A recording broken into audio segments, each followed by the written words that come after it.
everybody. I'm Joey Evans. And I'm Chris Yee. And this game is killer. Review's over. Okay. No, yeah, we like it. No, all right. This game is killer. This game is killer. It's a choice to name your game that, and I, for one, consider it a bad choice. It was a bold choice, a very bold choice. And this was one that I circled before Gen Con, and you promptly made fun of me. I did. I will admit that you are the person who is most susceptible to a game cover. You're like, that one's going to be good. Yes. I will admit that freely as well. So, this game is killer is a very, very bold name. But before we go into what we thought about it and if we think this is true or false advertising, let's first see how it's played. Okay, so we are set up for a 5-player game of This Game is Killer. This game is Killer is kind of not a social deduction really, but it's a deduction game. You're trying to get the alien off of your ship. So this comes with, first off, it's a very quick game. It's a party game, about 10 minutes or so, 10, 15 minutes. These are the instructions, so it's very quick. So this should be a very quick overview. It does come with a neoprene map. This does show the spaceship, and because this is 5 players, we have eliminated 2 of the locations. So we're not using the bridge, and we're not using the med lab. So those are not used. The rest of the locations, these are shown on these cards right here. So that alien is hiding in one of these areas. So you are not going to want to be the same place the alien is, and you're also going to want to get rid of the alien somehow by, if he's in the airlock, you want to vent the airlock, you want to get rid of and kill the alien, while trying not to kill the rest of your crew members. So how do you do that? Well, first off, everyone gets these cards. Right now, everyone's alive. Yay! When they flip, they are dead. All right, so you get 2 cards. Each of these cards are going to have a location on the top, and they're going to have an action. So one of these 2 cards, you're going to play one as a location and the other as an action. That's it. So location also, you're going to notice, has a number. This number right here is a priority number. So this is the cargo hold. So say I do play the cargo hold. If the alien shows up and we flip one of those at the end of the round, somebody's going to flip that and show where the alien is. If he's in the cargo hold, he's going to kill someone. And he's going to kill the person with the highest priority number. So the higher that number is, the more likely it'll be you that gets killed. All right, so you're going to go around. Everyone's going to flip over one of their cards, and it could be either one. They could be the location or the action, and they're going to go ahead and then they're going to go around to the second one. Now, let's take a look at some of these actions here. So this one would be this way. Action. Here we go. Action. If you would be killed this round, you escape and live instead. See, some of the actions are good. Other actions, for example, let's see here, we've got right here. Depressurization. Choose a location to depressurize. All right? And then also, we have got some that allow you to, let's see here, vent the airlock right here. Like blow the airlock. So say this person decided to go shuttle bay, and then they decided to blow the airlock, vent the airlock into space. All right? So if they do that, say this person said they were in the airlock, they're going to be like, okay, I guess I'm there, and this person would then die. All right, so then if they did vent the airlock at the end, they would die.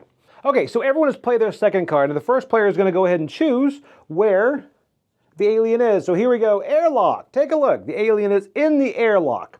So now you're going to go ahead and activate all the different red ones. We're not going to go through all of them, but all of them have different abilities here, whatever. So right here, end of round, destroy the location that you chose to depressurize. So they did the cargo hold or whatever. Whoever's in that, say right here, the cargo hold, is going to die. All right, but now, right here, take a look. End of round, destroy the airlock and kill all crew within it. If the alien is there and it dies, the surviving crew wins. So, say the alien was in the airlock, then whoever has survived this round has won the game.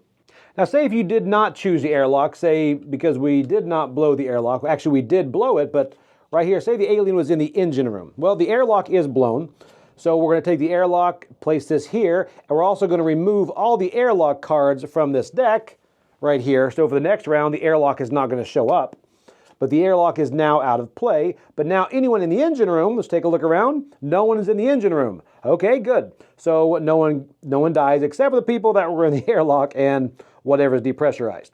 All right, so then you're going to have this face up because the alien's not going to return to somewhere it's already been. Okay, so then you're going to begin another round. You're going to gather up all these location cards the alien could be, shuffle them back up, drop them back. You're going to get all these cards, shuffle those back up, give everybody 2 apiece again, and then you're going to keep going from there with a little bit smaller of a ship, still trying to get the alien and try to kill as few crew members as possible.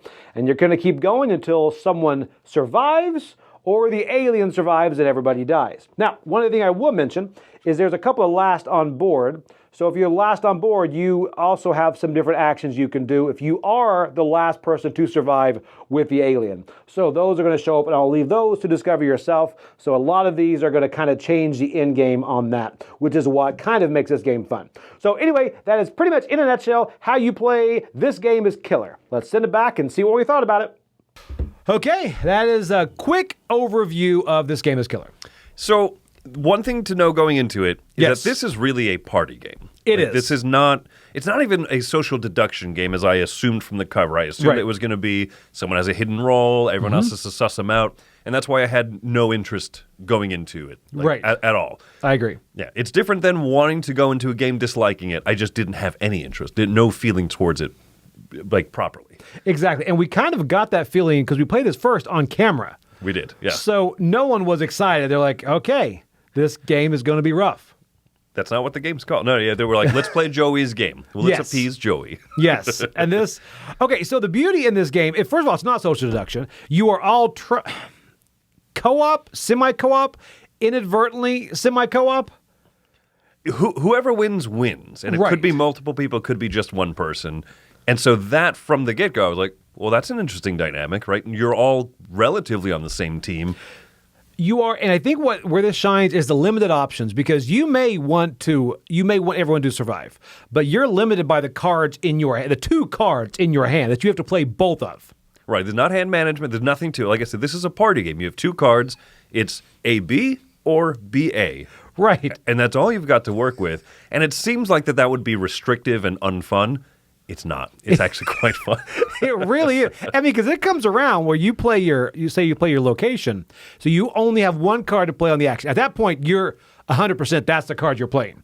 So it can go around, and somebody else is like, they're in the airlock, and you kind of go, and you come around like, I'm so sorry. There are so many I am so sorry moments in this.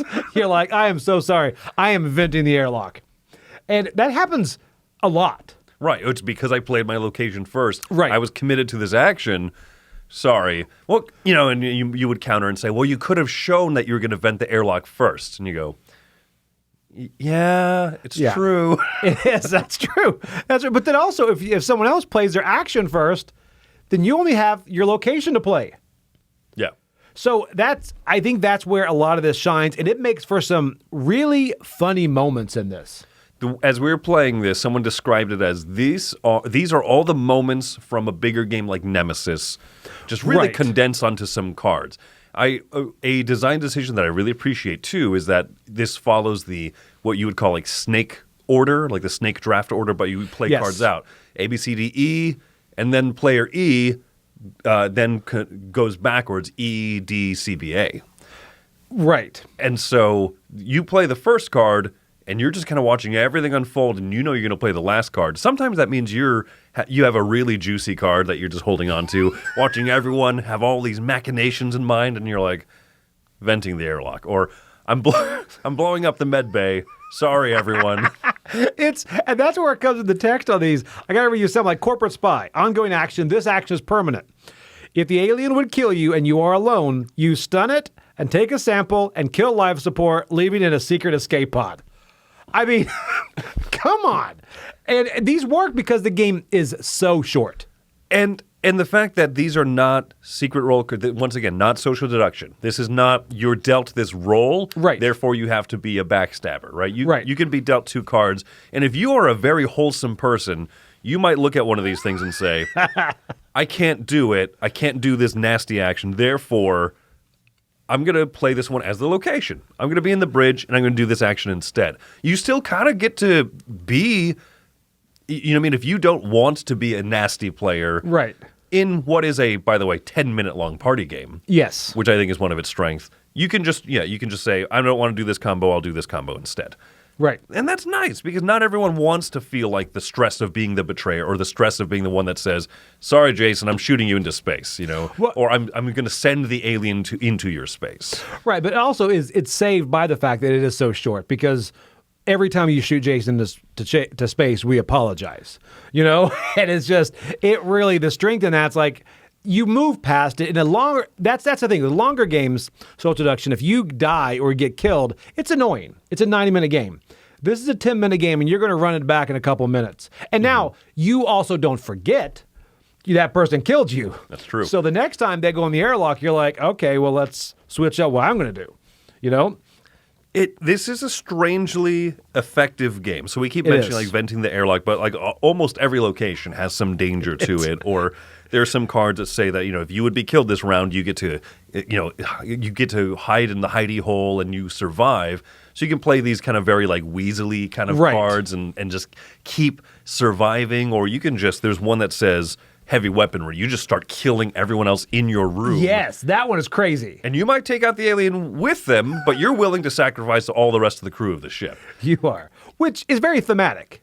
And that's the thing, is for a little deck of cards like this, there's a lot of theme. It's all of the highlight moments from games like Battlestar Galactica or Nemesis, like those moments that everyone talks about. No one talks about the turns where they spent all of their action points running down the corridor, getting to an area. I didn't do anything else, right?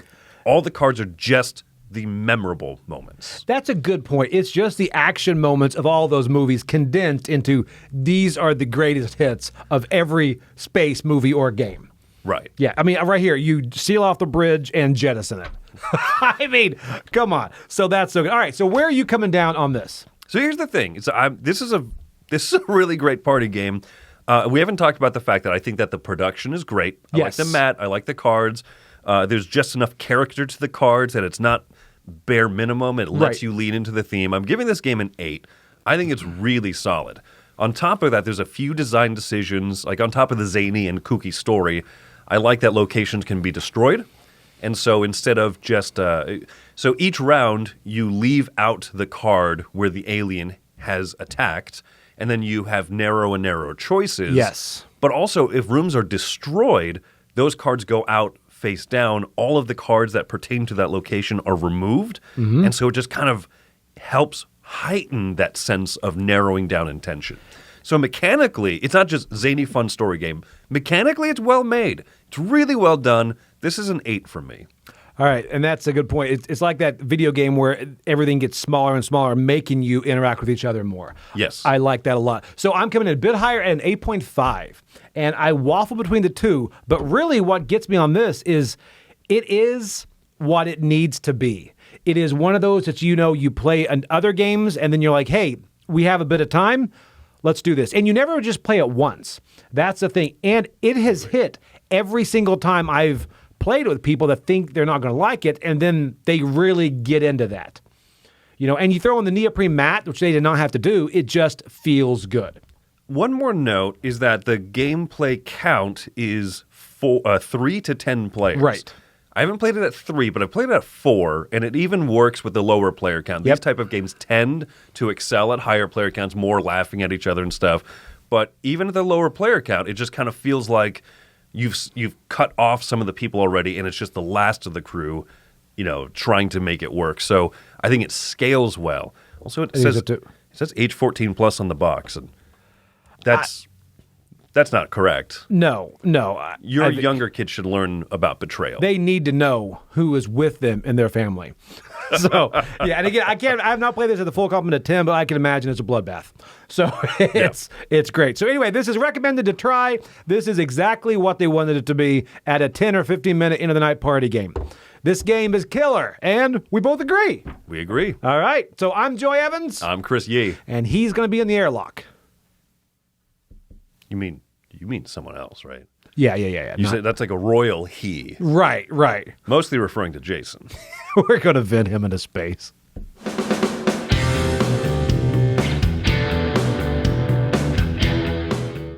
Hey folks, thanks for joining us for that video. If you haven't yet, like the video, subscribe to the channel, and hey, make sure you check out what's happening, where I'll cover an app on an iOS or a Switch device, and you can check it out along with me. Thanks very much.